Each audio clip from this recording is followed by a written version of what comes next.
FM 90.7MHz 경인방송의 아침 시사정보 프로그램 상쾌한 아침 원기범입니다. 월요일 4부 시작하겠습니다. 경기도 의정중계탑 시간인데요. 오늘은 경기도 내의 지역 불균형 문제를 좀 다뤄보겠습니다. 경기도 내에서도 이 지역 간 불균형 문제 심각하다. 어제 오늘의 얘기가 아닌데요. 특히 그 접경 지역과 가까운 이 경기도 동북부 지역은 각종 규제로 인해서 지역 발전이 지체되어 왔습니다. 이 문제 심각성을 제기하고 관련 조례를 준비하고 있는 경기도의회 김광철 도의원과 만나보겠습니다. 연천군이 지역구입니다. 의원님 안녕하십니까? 네, 반갑습니다. 홍경월 씨. 네, 반갑습니다. 네네. 지역구 연천군이라고 소개를 해드렸는데 이게 휴전선 접경 지역이기 때문에 오랫동안 이렇게 발전되지 못한 그런 측면이 있죠? 많죠. 네. 최북단 지역이고요. 경기도에서. 네. 연천군뿐만 아니라 경기 동북부 지역이 다 비슷한 상황이다 이렇게 봐야 되겠는데 현재 어떤 상황입니까? 네, 그렇습니다. 우리 남북 분단 이후 한 60여 년 동안에 연천을 비롯한 우리 접경 지역, 또 그다음에 한강 수계 등 규제 등으로 인해 가지고 네. 양평 여주 지역 등이 상대적으로 지역 기반이 좀 취약하고 또 수도권 규제, 군사시설 규제 등 이 중첩 규제로 인해 가지고 지역 발전이 많이 정체되어 온 게 사실입니다. 그렇군요. 네네. 양평하고 여주는 사실 그 접경 지역은 아닌데 그 한강 수계 관리 때문에 그렇군요. 한강 수계 권역이기 때문에 이제 네. 상당히 제약이 크죠. 수도권이라 규제가 있고 군사시설이라고 또 규제가 있고 말이죠. 이게 상당히 이제 중복 규제에서 많은 어려움을 겪었다 봐야 되겠는데 사실 이제 경기도가 이런 점을 좀 해소하자는 측면에서 제2청사를 의정부에 건설한 거 아닙니까? 만든 그렇죠. 거 아닙니까? 예. 네네. 그게 언제였습니까? 경기도 제2청사를 건설한 거는 네. 2010년 2월경입니다. 물론 그 전에 67년도에 그 경기도청이 이제 수원으로 옮기면서 예. 주민을 위해서 북부 출장소를 두었었죠. 근데 이제 2010년 2월에 이 청사를 설립했고, 예. 경기도도 여러 가지 행재정적 지원, 시책에도 불구하고, 근데 이게 접경 지역과 한강 수계 지역 쪽 중첩 규제로 인한 이 규제를 푸는 데에는 네. 남서부 지역에 비해서 현저한 차이를 가져왔고 어려움이 많죠. 그렇죠. 네네네.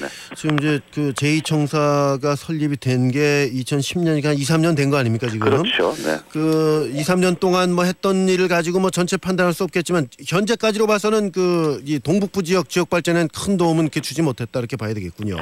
물론 우리 이제 김문수 지사께서 네. 건설교통국의 이쪽에 북부 지역으로 이전이라든가 평생교육국, 균형발전국의 또 올해 신설 등에서 여러 가지 정책적으로다가 방향을 많이 마련하고 있습니다만은. 예. 그렇죠. 시간이 좀 많이 지나진 않았죠. 않았는데 아직도 우리 북부 지역 주민들이나 동북부 지역 주민들이 네. 체험하기에는 미흡함이 많죠. 그렇군요. 네. 이 경기도 의회 차원에서 이 접경 지역 발전 특별위원회라는 걸 설치를 해서 또 노력을 해오시지 않았습니까? 네네. 이게 특위니까 이렇게 제한적으로 좀 운영이 될 것 같은데 네. 언제까지 가동이 되는 겁니까? 요거는 이제 한시적으로 운영이 될 겁니다. 예. 요거는 우리가 한 2개월 됐습니다. 되는데 한 1년 정도 시간이 좀 되고요. 1년 정도. 예. 우리가 이제 접경지역 특별법이 2011년도에 통과가 됐습니다. 네. 그런데 그 특별법이 이것도 역시 지금 수도권 정비법과 군사시설 보호법에 미치지를 못하고 있어요. 네. 예, 그래서 이것도 우리가 예전에 분단 지역에 예. 독일이라든가 또 아니면은 예멘도 그렇습니다. 예멘 지역도 그렇고 그 지역에 비례해서는 이게 지원 규모라든가 지원 의지가 조금 좀 약하다고 보겠습니다. 네. 그래서 이런 현안 등을 네. 용역이라든가 또 아니면 의원 상원의 토론을 통해 가지고 이걸 갖다가 우리가 정책으로 좀 만들어내려고 합니다. 예. 네. 자, 이 접경지역 특별법이라는 게 국회 차원에서 통과가 됐단 말씀인가요? 그렇죠. 그런데 수도권 정비법이나 군사적 특별법보다 이게 상위 개념이 아니기 때문에 그렇죠. 법이 있으나 마나한 그런 상황인데 그리고 사실 경기 이 북부 지역 또 동부 지역, 이 지역에 국회의원들이라든가 도의원들 많이 계시잖아요. 네네. 근데 이게 어떻게 뜻이 좀 잘 안 맞지는 겁니까? 어떻습니까? 그게 이제 뜻이 잘 안 맞는다기보다는요. 예. 이분들도 열심히들 노력하시죠. 근데 이제 상정을 시켜놓고. 예. 그러니까 우리가 상정을 했을 때 그 입안 자체 그 모법보다 네. 통과가 될 때는 좀 이제 여러 가지 수정이 돼서 통과가 되기 때문에 이게 왜냐하면 이제 수도권과 이제 비수도권의 개념이거든요. 예, 예. 근데 이제 비수도권에 계시는 이제 의원님들께서 많이 이제 좀 그 뭐라 그럴까요? 아마 좀 그분들의 또 여러 가지 어려운 점이 있기 때문에 네. 예, 그래서 아마 이 통과가 본안대로 다 통과가 안 됐었죠. 네. 그것이 또 문제가 있군요. 예. 아, 사실 뭐 지역구니까 말씀드립니다만 연천을 누가 수도권으로 생각을 하겠어요. 예, 네, 그렇죠. 인천에도 뭐 강화가 있거든요. 강화군. 예. 네, 강화도는 누가 수도권을 생각하겠습니까? 그런데 그 각종 규제를 지금 받고 있으니 이게 참 답답한 노릇인데 네.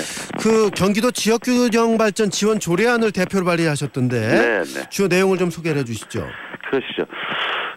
요것 주 내용은요. 예. 저희가 이제 그 도지사는 지역균형 발전 사업을 지원하기 위해서 한 5년마다 지역균형 발전 기본계획을 수립하여야 하며 예. 또 기본계획에 따른 진영교육 발전 시업 계획을 매년 수립 시행하고 추진 실적을 평가하도록 합니다. 여기 네. 안 제5조하고 제6조에 이제 규정이 되어 있고요. 네. 또 지사는 기본계획을 재정적으로 지원하기 위하여 경기도 균형 발전 특별회를 설치 운영하도록 규정했습니다. 이게 8조하고 9조에 되어 있고요. 예. 그다음에 지원 대상 지역의 선정이라든가 기본계획 및 시행계획의 수립, 또 사업비의 지원 등을 심의 의결하기 위해서 경기도 지역균형발전위원회를 설치 운영토로 규정을 했습니다. 이게 11조, 12조, 13조에 있습니다. 그렇군요. 이런 예. 내용입니다. 네. 예. 네. 그럼 이런 조례는 경기도에서 처음 발의가 된 건가요? 그렇죠. 예. 우리가 16개 지금 이제 광역 자치단체가 있습니다만은 그렇죠. 예. 지금 저희가 좀 늦은 감이 있습니다. 예, 저희가 그 재정이 안 된 데는 지금 이제 뭐 울산이라든가 경북이라든가 강원을 제외하고는 예. 실은 이게 다 조례가 좀 제정이 되었습니다. 아, 이게 예, 경기도 좀 늦은 시행을 편인데. 해오고 있습니다. 그런데 예, 이제 예. 경기도가 아무래도 이제 타 광역단체에 비해서 좀 메모드급이다 보니까 예, 이런 면에 좀 소홀했던 점이 있지 않아서 생각을 합니다. 예. 네. 자, 이게 그 발의가 됐다. 이게 뭡니까 통과가 되려면 도의회에서 여러 가지 공감대가 좀 형성이 돼야 될 텐데. 네. 그 부분 어떻게 전망하십니까? 저는 이 연천 지역이라든가 우리 동북부 지역을 갖다가 우리 뭐 여야를 가리지 않고 예. 의원님들이 현장을 많이 방문을 했습니다. 그래서 우리 남서부 지역의 의원님들도 구체적으로 동감을 표시를 하시고 네. 예, 이 부분에 대해서는 한 목소리를 내야 된다. 내야 돼서 또 입안을 시켜주고 지원책을 찾아야 한다. 이렇게 예. 해서 충분하게 저기 뭐 의원님들이 뭐 지지를 해줄 것으로 이렇게 믿고 있습니다. 그렇군요. 네네. 자, 조례안 뭐 내용 설명하셨습니다. 지역 균형 발전 기본 계획을 도지사가 수립을 해야 되고 수립을 5년마다 해야 되죠. 그렇죠. 네. 그리고 이제 네네. 매년 시행 계획을 또 이게 네네. 수립 시행하도록 하는 것. 또 지역 균형 발전 그 특별 회계 네네. 설치를 해야 되고요. 그렇습니다. 이런 부분 이제 주요 내용이라고 봐야 되겠는데 또 하나가 경기도 지역 균형 발전위원회 요걸 네. 설치하도록 돼 있던데요. 네네네. 여기 이제 어떤 분들이 들어가느냐에 따라 좀 달라지지 않겠습니까? 좀 그렇죠. 아무래도 예. 중요하죠, 위원회가요. 그렇죠. 근데 이제 저희가 당연직 위원으로다가는 이제 지역 균형 발전 업무 관계가 있는 이제 국장급 이상의 공무원이 들어와야 되겠죠. 네네. 그다음에 이제 도의회 의원 약 한 명, 그다음에 이제 뭐 지역 발전 분야 전공 이제 부교수 이상급으로 약 한 명. 학계에서도 들어오는 예, 거예요. 학계 들어와야죠. 그다음에 지역 발전 또 연구기관 연구원이요. 네, 그다음에 환경 분야 전문가라든가. 뭐 그밖에 이제 지역 발전 분야 관련 학식과 경험이 좀 풍부한 사람이요. 네. 이런 사람을 좀 위촉을 해야 될 겁니다. 네, 그래야 되겠네요. 네. 자, 지금 시간이 많이 갔는데 네네네. 경기도 지역 균형 발전을 위해서 경기도민 여러분께 한 말씀 좀 해주시고 맺겠습니다. 그러세요. 아까 우리 옹기범 씨 말씀하셨지만은 우리 뭐 연천이라든가 저 인천의 강화홍진 등이 수도권에 포함이 돼 있다는 게 이게 참 이게 개도 웃을 일이거든요. 네. 그래서 이게 상대적으로다가 우리가 좀 이게 열악하고 상대적으로 우리가 이제 취약한 거거든요. 그래서 이런 분야에 대해서 우리가 공감대를 형성해서 좀 행복 지수를 갖다 좀 다 같이 높여나가는 그러한 좀 우리가 좀 도가 좀 돼야 되지 않겠느냐 좀 이렇게 생각을 하고 있습니다. 아무튼 우리 그 남서부 지역의 이제 경기도도요.